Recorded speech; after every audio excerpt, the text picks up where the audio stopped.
நீங்கள் பார்த்துக் கொண்டிருப்பது உங்கள் விஜய்.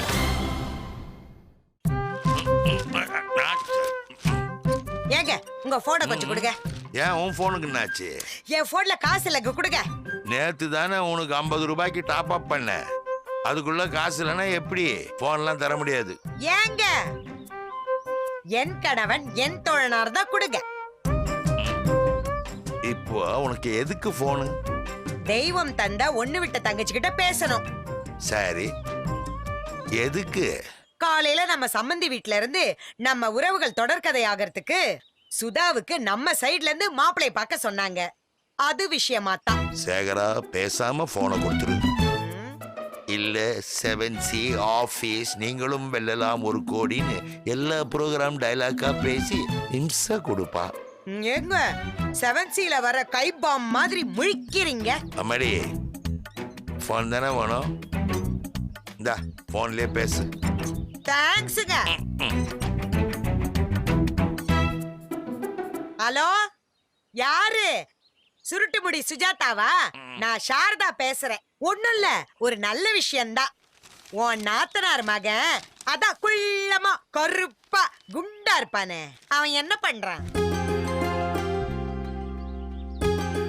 ஒண்ணும் இல்ல, நம்ம தெரிஞ்ச இடத்துல ஒரு பொண்ணு இருக்கு. இல்லாதப்பட்ட வீடுன்னு தான் வச்சுக்கேன். நகை நட்டெல்லாம் ஒண்ணும் பெருசா ஒண்ணும் தேராது. பொண்ணும் கொஞ்சம் சுமாரா தான் இருக்கும். படிப்பும் கம்மி தான். அதான் கருவாயனுக்கு பேசலான்னு பார்த்தேன். என்னது 100 பவுன் நகை போடுற மாதிரி ஒரு பொண்ணு கிடைச்சிருக்கா? ஊரு உலகத்துல கேனத்தனமா பழப்பு நடத்துறது நாமதான். சரிடி, உன் மாமியாரோட தங்கச்சி அதான் போனவாய் கோகிலாவோட கடைசி தம்பி. கண்ணு என்ன பார்த்தா ஒன்ன பாக்குற மாதிரி இருக்குமே, அவனுக்கு கல்யாணம் ஆயிடுச்சா? ஐய் சரதா, கொஞ்சம் சும்மா இருங்க. என்னது? யாரையும் லவ் பண்ணிட்டு ஓட்டானா? காதலுக்கு கண்ணு இல்லன்னு சும்மாவா சொன்னாங்க? சரி, வேற ஏதாவது மாப்பிள்ள இருந்தா சொல்லு. ஆமா, யார் வீட்ல? ஓ, அந்த மாடி வீட்டு மலர்கொடி வீட்லயா? அவன் மகனா? அவன் வசதியான இடமாச்சே, இங்க தாங்காது. சும்மா இது ஒண்ணு இல்லாத குடும்பம். சரி சரி. ஓ, அவன் மகனுக்கு ஒரு கை குழந்தை இருக்கு. பொட்டாட்டி உசுரோட இல்லையா? 2ஆம் தரமா பேசலாம் சொல்றியா? நல்ல ஐடியா தாண்டி, உடனே பேசி முடிச்சிடலாம். நான் இங்க பேசிட்டு நாளைக்கு சொல்றேன். என்னங்க? ஏன் சாரதா, நீ பேசுறது உனக்கே நல்லா இருக்கா? நான் என்ன தப்பா பேசிட்டேன்? என் மக மாதிரி 100 பவுனையும் போட்டு தாலிய கட்டி இந்த வீட்டுக்கு கூட்டு வர்றதுக்கு இந்த உலகத்துல வேற யாராவது இழிச்சவன் இருக்கான்? சொல்லுங்க பாக்கலாம்.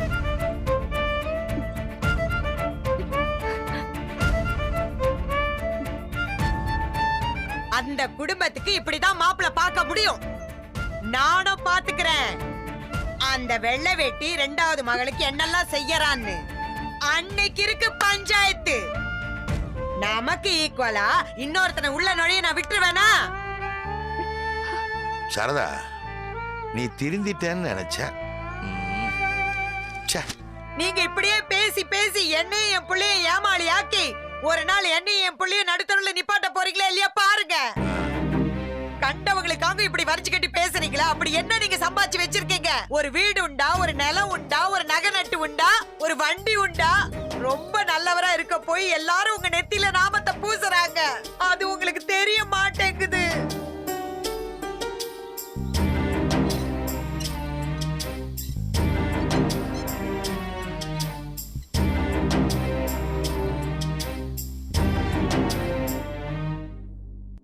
மீனாட்சி, அவ அத்தைய பத்தி எனக்கு தெரியும் மாமா. நான் இதை சாதாரணமா தான் எடுத்துக்கிட்டேன்.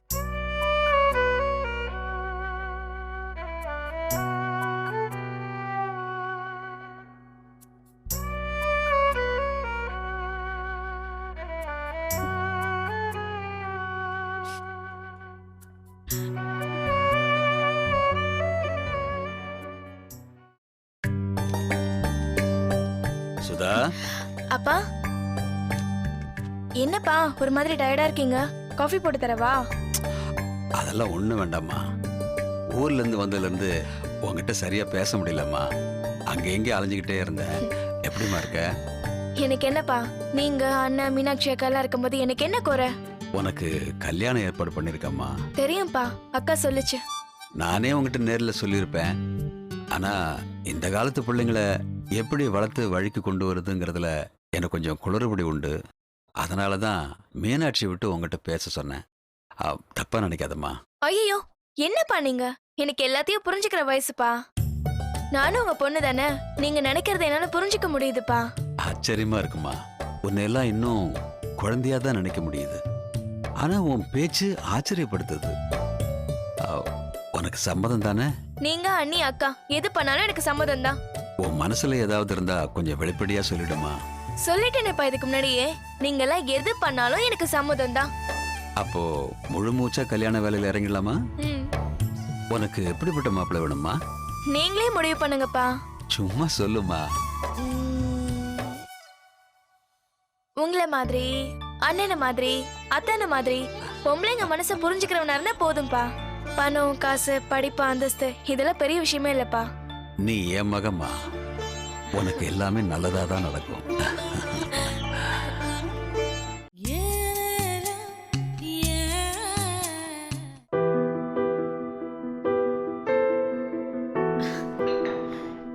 இந்த உலகத்துல எத்தனையோ அதிசயங்கள் இருக்கு. அதுல ஒரு அதிசயம் இந்த வீட்ல இருக்கு. அந்த அதிசயத்தோட பேரு சீதா. தேவைகளை அறிஞ்சி சேவை செய்யறதுல அவ ஒரு தெய்வ மக. அளவில்லாம பாசம் காட்டுறதுல அவ ஒரு அன்பு மக. இந்த வீட்டுக்கே அதிர்ஷ்டமா விளங்குறதுனால அவ ஒரு திருமக. மொத்தத்துல யாருக்கு கிடைப்பா இப்படி ஒரு மருமக? தெய்வம் தந்த வீடு ஜூலை 15 முதல் இரவு 8 மணிக்கு உங்கள் விஜயில். டேய் மச்சான், நம்மள கேட்காமலே ஆபீஸ் டைமிங் மாத்திட்டாங்கடா. என்னது? ஏய், இன்னைக்கு காட்டுறா யாருன்னு. அண்ணா நகர், மாலினி, கோடம்பாக்கம், கோகிலா, நுங்கம்பாக்கம், சோனியா, நீலங்கர், நமிதா எல்லாத்துக்கும் ஒருத்தரை விடாம போட போட்டு சொல்றா. என்னடா சொல்ற?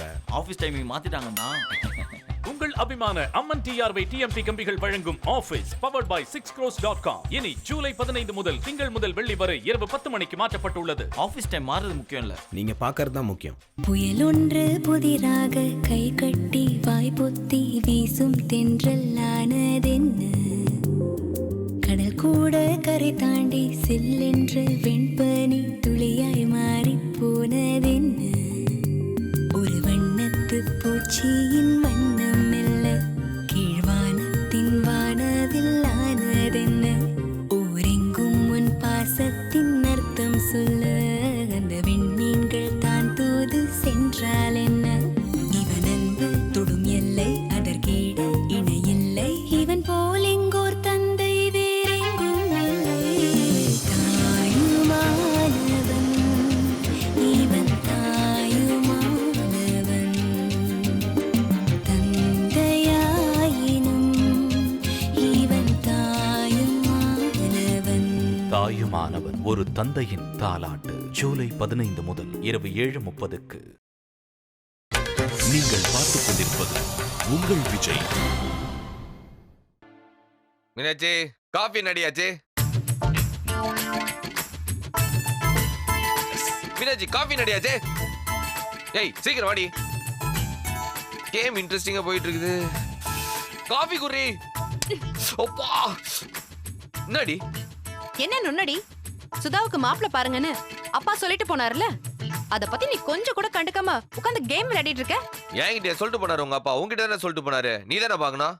அட பாவி, அன்னைக்கு அவர் போன்ல சொன்னப்போ சரிங்க மாமா சரிங்க மாமான்னு தலையாட்டிட்டு இப்ப என்கிட்ட லாஜிக் பேசுறியா? என்ன, சுதாக்கு ஒரு நல்ல படிச்ச அழகான பண்பான குணமான தங்கமான மாப்பிள்ளை பாக்கணும், அவள் தானே? மீனாட்சி, நம்ம ஊர்ல ஒரு பழமொழி சொல்லுவாங்களே, அக்கா புருஷன் அற புருஷன். நீங்க ஏன் என்னைய ஒரு ஆப்ஷனா ட்ரை பண்ண கூடாது? என்ன சத்தத்தையே காணோம். என்ன மீனாட்சி? ஐயோ, வாய வச்சிட்டு சும்மா இல்லாம தப்பான சுவிட்ச போட்டம் போலகுது. இப்போ கரண்ட் எப்படி ஃபீஸ் போக போகுதுன்னே தெரியலையே. என்ன சும்மா காமெடிக்கு.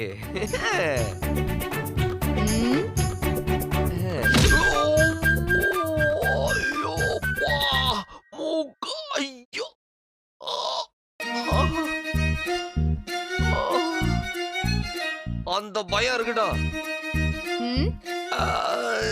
எனக்கு சொன்ன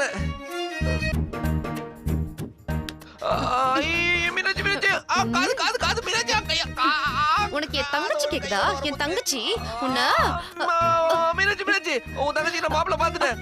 உன் தங்கச்சிக்கு மாப்பிள்ள பாத்துட்டேன். என்ன சொன்ன? ஏண்டி சும்மா ஒரு விளையாட்டு கூட சொல்லக்கூடாதா? இது காது நினைச்சா இல்ல வேற எதனா நினைச்சா? இந்த திருகுதா சுதாக்கு நானே எங்க அப்பா ஏற்கனவே ஒரு மாப்பிள்ள பாத்துட்டேன். நிஜமாவா? என்னடா பொய்யா? நிஜமா தாண்டி. ஏய் சாரிடா, சாரி ப்ளீஸ். என் செல்லம் இல்ல. சரி பையன் என்ன பண்றான்? யாரு பையன்? சிஏ முடிச்சுட்டு ஒரு பெரிய ஆடிட்டர் கிட்ட சீஃப் எக்ஸிகியூட்டிவா இருக்கான். நல்ல ஃபியூச்சரு, நல்ல சேலரி. பிளாக் எப்படி ஒயிட் ஆகுறது, ஒயிட் எப்படி பிளாக் ஆகுறது, இப்பவே அவனுக்கு எல்லாம் அத்துப்படி. என்ன உங்க அப்பா வேட்டிய சொல்ற நினைச்சா? மணி மணி மணி, பிளாக் மணி ஒயிட் மணி, அந்த மணி. ஓ வெரி ஸ்மார்ட் கை. சுதாவுக்கு நல்ல பொருத்தமானவனா இருப்பான். சரிடா, பையன் பேர் என்ன? பையன் பேரு அர்ஜுன். எங்க அப்பா சொல்லு. அம்மாடி, பையன் பேரு அர்ஜுன். நம்ம ஃபேமிலிக்கு ஏத்த மாதிரி சல்லடை போட்டு தேடி கண்டுபிடிச்சிருக்கிறோம். தேங்க்ஸ் மாமா. பையன் சொந்தமா அண்ணியமா? நெருங்கின சொந்தம். எப்படி மாமா? உங்க அத்தை சாரதாவோட அம்மாவுடைய கூட பிறந்த தங்கச்சியோட மகளுடைய மகன். சுருக்கமா சாரதாவுடைய தங்கச்சி மகன். என்னம்மா? அத்தை. உன் அத்தையை நினைச்சா பயப்படுற? உன் கல்யாணத்துக்கு கோல்மால் பண்ணமே, அது அப்படியே ரிப்பீட் டெலிகாஸ்ட் போட்டுக்க வேண்டியதுதான். அப்ப இன்னொரு 218 எபிசோடு பிளான் பண்ற? அவ்வளவு தாங்குமான்னு தெரியாது. எதுவா இருந்தாலும் டிஆர்பியை பார்த்து டிசைட் பண்ணிப்போமே. மாமா பையன் போட்டோ. ஆஹா, போட்டோ இல்லையேம்மா. இருக்கே, அதுக்குன்னு தான் Facebook கண்டுபிடிச்சிருக்காங்கல்ல.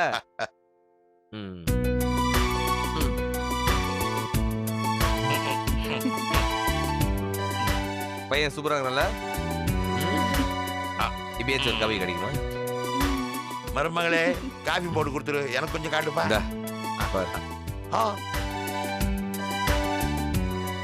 நல்லா இருக்கானே.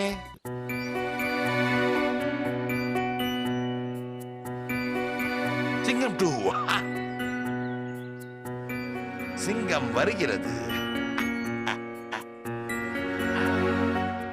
சாரதா, சிங்கம் 2 படத்துக்கு 2 டிக்கெட் ரிசர்வ் பண்ணிருக்கிறேன். சட்டுன்னு மாடர்ன் ட்ரெஸ் போட்டுக்கிட்டு அனுஷ்கா மாதிரி வா. படத்தை பார்த்துட்டு அப்படியே பக்கத்து ஹோட்டல்ல பிரியாணியை சாப்பிட்டுட்டு கால் டாக்ஸி பிடிச்சி கமுக்கமா வந்து சேர்ந்துடலாம். மூஞ்சி ஒரு மாதிரி அலங்கோலமா இருக்கே, என்ன பிரச்சனையா இருக்கும்? சாரதா, ஏன் ஒரு மாதிரியா சைலண்டா வயலண்டா இருக்கிற? முகத்தை அந்த பக்கம் எடுத்துட்டு போங்க, பாக்குறதுக்கே பிடிக்கல. என்னம்மா இத்தனை வருஷம் கழிச்சு சொல்ற? இதுக்கு மேல என் போட்டோவை மேட்ரிமோனியல்ல போட்டு உன்ன மாதிரி ஒரு மனைவியை கண்டுபிடிக்கிறதுக்குள்ள என் ஆயுசு முடிந்து விடுமே. என்ன ஆச்சு? ஒரு மாதிரியா ரஃப் அண்ட் டப்பா இருக்கிறே. நீங்க உங்க மக சரவணன் பண்ற அதிக பிரசக்தனத்தை பார்த்து என் உடம்பு ஆடி போய் கிடக்குது. அப்படி நாங்க என்னம்மா பண்ணோம்? யார கேட்டு என் சித்தி மக ஜெயந்தியோட மக அர்ஜுன மீனாட்சி தங்கச்சிக்கு சம்பந்தம் பேசலாம் போன போட்டீங்க? ஜெயந்தி அவசரப்பட்டு அதை உங்ககிட்ட உளறிட்டாளா? ஓஹோ, எனக்கு தெரியாம சம்பந்தத்தை பேசி முடிச்சிடலான்னு நீங்க உங்க மக முடிவு பண்ணிட்டீங்களா? நீங்க முடிவு பண்ணிருக்க மாட்டீங்க. அந்த திமிரு பிடிச்ச மீனாட்சி எனக்கு விஷயம் தெரிஞ்சா ஏதாவது குட்டைய குழப்பிடுவேனேன்னு என் காதுக்கு விஷயம் வராம கல்யாண வேலையை பார்க்கலான்னு முடிச்சிருப்பா. நீங்க 2 பேரும் அதுக்கு ஜால்ரா போட்டு இருப்பீங்க. அவ கண்ண அசைச்சா போதுமே, நீங்களும் சரவணனும் தஞ்சாவூர் பொம்மை மாதிரி இப்படி இப்படி தலையாட்டிருப்பீங்க. சாரதா, அரண்டவனுக்கு இருண்டதெல்லாம் பேயின்ற மாதிரி மீனாட்சி எது பண்ணாலும் உனக்கு தப்பு. இப்ப என்ன நடந்து போச்சு? ஜெயந்திக்கு போனை போட்டு, என்னம்மா அர்ஜுனுக்கு பொண்ணு பாக்குறீங்களான்னு கேட்டேன். இல்ல, நல்ல சம்பந்தம் ஏதாவது இருந்தா சொல்லுங்கன்னு சொன்னா. நான் நம்ம மீனாட்சி தங்கச்சி சுதாவுக்கு மாப்பிள்ளை பாக்குறோம், அர்ஜுன் போட்டோவை அனுப்பி வை, பொண்ணு வீட்டுக்காரங்களுக்கு காட்டிட்டு முடிவை சொல்றேன்னு சொன்னேன். இதுதாம்மா நடந்தது. என்கொயரி வேணா பண்ணிக்கோ. இப்படி எரிமலையா வெடிச்சா என்ன அர்த்தம்? என் தங்கச்சி போன் பண்ண போறத என்கிட்ட நீங்க முதல்ல சொல்லிருக்கணும். அர்ஜுன யாரு? நான் தூக்கி வளர்த்த பையங்க. அவனுக்கு எந்த பொண்ணு பொருத்தமா இருக்கும்னு எனக்கு தெரியாதா? வெள்ளை வேட்டி நம்ம வீடு தேடி வந்து சுதாவுக்கு சிட்டில ஒரு மாப்பிள்ளை பாருங்க சொன்னப்பவே என் தங்கச்சி மக இருக்கான்னு நான் ஏன் சொல்லல? அதானே, ஏன் சொல்லவில்லை? அந்த வெள்ளை வெட்டி ஒரு காளி பெருங்காய டப்பா. பழைய பெருமையை பேசிக்கிட்டு 10 பைசா செலவில்லாம பொண்ணுக்கு கல்யாணம் பண்ணலான்னு பாக்குறாரு. நடக்குமா? நடந்துடுச்சு. மீனாட்சி கல்யாண விஷயம் என் கை மீறி போய் நடந்துடுச்சு. மீனாட்சி எந்த செலவு இல்லாம என் மகனை கல்யாணம் பண்ணிக்கிட்டு இந்த வீட்டுக்கு வந்தா, அதே மாதிரி என் தங்கச்சியை நான் கஷ்டப்பட விட்டுருவேனா? அவ எனக்கு போன் பண்ணப்ப தெளிவா சொல்லிட்டேன். பையனுக்கு பொண்ண பிடிச்சிருந்தாலும் இல்ல பொண்ணுக்கு பையனை பிடிச்சிருந்தாலும் மேல் கொண்டு பேச வேண்டிய வரவு செலவெல்லாம் நான் தான் பேசுவேன்னு. ஜெயந்தியும் சரின்னு சொல்லிட்டா. அக்கா, நீங்க என்ன சொன்னாலும் அதுதான் என் முடிவுன்னு. பையன் அர்ஜுனு ஆடிட்டரு. வெள்ளை வேட்டி ஊர்ல ஆடு மேய்க்கிறவன் கிடையாது. 100 பவுன் நகை, 10 லட்சம் ரூபாய் பணம், ஒரு கார் எடுத்து வச்சாதான் மாப்பிள்ளை பொண்ணு கழுத்துல தாலிய கட்டுவான். என்னம்மா எவ்வளோ பெரிய குண்டூசி மாதிரி தலையில போடுற? நீ சொன்ன கணக்கு வழக்கெல்லாம் சொன்னா வெள்ளை வேட்டி நிலைமை என்ன ஆகும்? அவர் பேர்ல இன்சூரன்ஸ் இருக்கான்னு கேளுங்க. அனாவசியமா செத்து போறதுக்கு அவசியமா செத்து போலாம்ல. என்ன வாயிரமணி எழுது. அப்ப எங்க வீட்டு பையனை விட்டுட்டு ஏதாவது வெறும் பையனை சுதாவுக்கு சம்பந்தம் பேசுங்க. இதான் உன் முடிவா? ஏன் முடிவு இல்லங்க, ஜெயந்தியோட முடிவு. அர்ஜுனோட அம்மா ஜெயந்தியோட முடிவு. அர்ஜுன் என்ன சொல்றான்? அவன் என்ன சொல்றது? அவங்கிட்ட எதுக்கு இதெல்லாம் பேசணும்? அவனை கஷ்டப்பட்டு படிக்க வச்சு ஆளாக்குனதே என் தங்கச்சியும் தங்கச்சி வீட்டுக்காரரும். அவங்க உத்தரவு போட்டா அர்ஜுன் அவங்க சொல்றதை செஞ்சாகணும். அப்போ அர்ஜுனுக்கு இது எதுவும் தெரியாது. இந்த 100 பவுன் 10 லட்சம் ரூபாய் பணம், இந்த காரு, இந்த விஷயம்லாம் அவனுக்கு எதுக்கு சொல்லணும்? உங்ககிட்ட சொல்லியாச்சு. நீங்க தான் வெள்ளை வேட்டியோட அகில உலக ரசிகர் மன்ற தலைவராச்சே. நான் சொன்னதை அங்க போய் சொல்லுங்க. அங்க மட்டும் இல்ல, உங்க மருமக மீனாட்சி கிட்டயும் போய் சொல்லுங்க.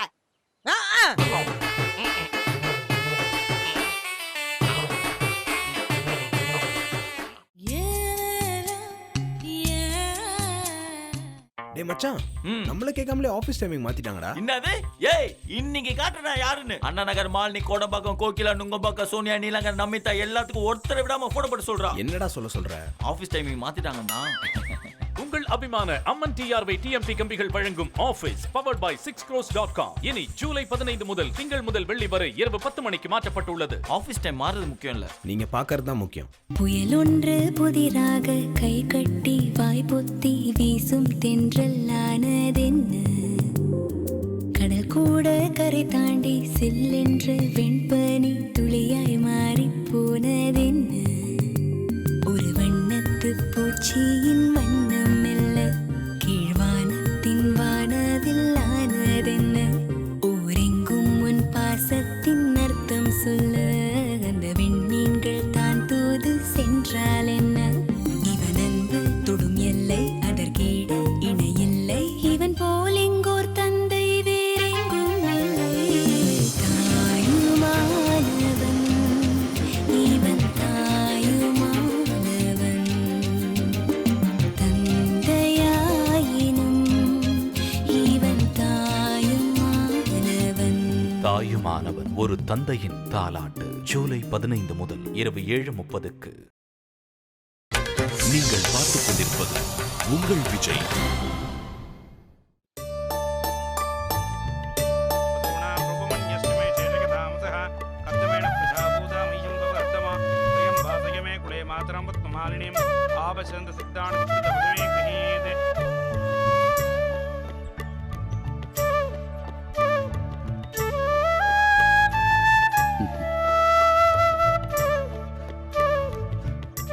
சாரிங்க, கொஞ்சம் லேட் ஆயிடுச்சு. பரவாயில்லைங்க. அப்பா கிட்ட ரொம்ப துணிச்சலா சுதாவுக்கு கிராமத்து மாப்பிள்ளை பார்க்குறேன்னு சொல்லிட்டேன். ஆனால் மாப்பிள்ளை தேடுறப்ப கிராமத்தில் இருக்க பசங்க பூரா சிட்டியில் இருக்க பொண்ணை தேடி அலையிறாங்கன்னு தெரியுது. இக்கரைக்கு அக்கறை பச்சை. ஆமா, பையன் பேர் என்ன சொன்னீங்க? முருகன். அவரும் என்ன மாதிரி இன்ஜினியர் தான். இபில ஜாயின் பண்ணி 4 வருஷம் ஆகுது. கவர்மெண்ட் உத்தியோகம். சர்வீஸ் ஆக ஆக ப்ரமோஷன் வந்துகிட்டே இருக்கும். 2-3 எக்ஸாம்ஸ் எழுதியிருக்காரு. பாஸ் ஆனார்னா எனக்கு ஈக்குவலா போஸ்டிங் வரும். நல்ல குடும்பம், ஒரு அண்ணன், ஒரு அக்கா, அவங்கெல்லாம் செட்டில் ஆயிட்டாங்க. முருகனுக்கு இந்த கிராமம்னா உயிர். பிறந்த மாவட்டத்தை விட்டு எங்கேயும் போயிடக்கூடாதுன்னு ஆட்கள் எல்லாம் பிடிச்சு பணம் எல்லாம் கொடுத்து வர டிரான்ஸ்பர் எல்லாம் அவாய்ட் பண்ணிட்டு இருக்காரு. நீங்க சுதாவுக்கு மாப்பிள்ளை பாக்குறீங்கன்னு சொன்னதும் எனக்கு பொருத்தமான ஆளுன்னு தோணுனது முருகன் தான். உங்களுக்கும் அவரை நிச்சயமா பிடிக்கும். அதான் இன்னைக்கு நீங்களும் முருகனும் மீட் பண்றதுக்கு ஏற்பாடு பண்ணிருக்கேன். முதல்ல நீங்க பாருங்க, உங்களுக்கு பிடிச்சிருந்தா அப்புறம் வீட்டுக்கு கூப்பிடலாம். கவர்மெண்ட் வேலைங்கிறது ரொம்ப பாதுகாப்பான வேலை தான். அரசாங்க வேலையில் இருக்க மாப்பிள்ளைன்னு சொல்றீங்க. ஒரு வேலை காசு பணம் நகை நட்டு அதிகமாக எதிர்பார்ப்பாங்களோ? தமிழ், நான் அதெல்லாம் பேசிட்டேன். முருகன், நீங்க பொண்ணு வீட்ல இருந்து என்ன எதிர்பார்க்கறீங்கன்னு நான் கேட்ட கேள்விக்கு அவர் சொன்ன ஒரே பதில் எதுவுமே இல்லைங்க. வர பொண்ணு என் கூட பிறந்தவங்களையும் என் குடும்பத்தையும் நல்லா பாத்துக்கிட்டாங்கன்னா போதும், வேற எதுவும் வேண்டான்னு ரொம்ப பளிச்சுன்னு சொல்லிட்டாரு. ஹலோ முருகன், சொல்லுங்க. வந்துட்டீங்களா? நாங்க கோவில்ல தான் உட்கார்ந்துருக்கோம். வாங்க, உள்ள வாங்க. முருகன் வந்துட்டாரு.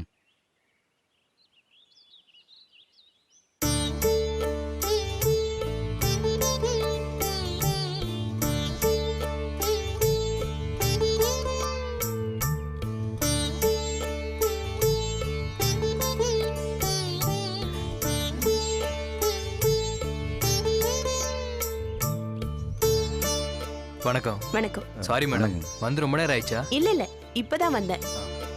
இவர் தமிழ், பொண்ணோட அண்ணன். வணக்கம் சார். தமிழ், இவர் முருகன், என் கொலீக். முருகன், உங்களை பற்றி அமுதா ரொம்ப நல்ல விதமாக சொன்னாங்க. உங்களை பார்த்ததுல ரொம்ப சந்தோஷம். நான் ஒரு கிராமத்து ஆளுங்க. எந்த விஷயத்தையும் மூடி மறைச்சு பேச தெரியாது. எதையுமே வெளிப்படையாக தான் பேசுவேன். உங்களை ரொம்ப பிடிச்சிருக்குங்க. அதே மாதிரி என் குடும்பத்துக்கு என் தங்கச்சிக்கு உங்களை பிடிச்சிருந்தா மேற்கொண்டு பேசலாம். நீங்கள் எப்போ ஃப்ரீயாக இருப்பீங்கன்னு சொன்னீங்கன்னா நான் வந்து ஒன்னும் உங்கள் அப்பாயை வந்து நேரடியாக சந்திக்கிறேன். எங்கள் அண்ணனை உங்கள் குடும்பத்துக்கு ரொம்ப நல்லாவே தெரியும். அப்படியா? பேர் என்ன? நான் இப்போ அண்ணன் கூட தான் வந்திருக்கேன். அண்ணன் வெளியில் நிற்கிறாரு. முருகன், அவரை உள்ள கூப்பிடுங்க.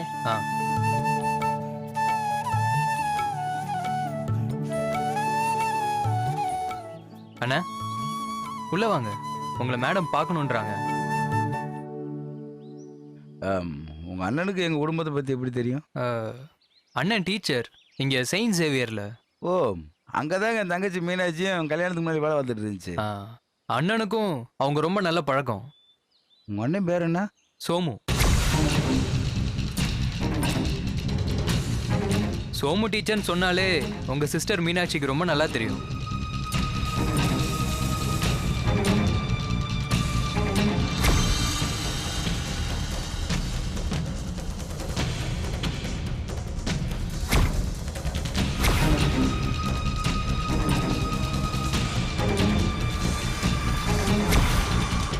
முருகன், அவரா உங்க அண்ணன்?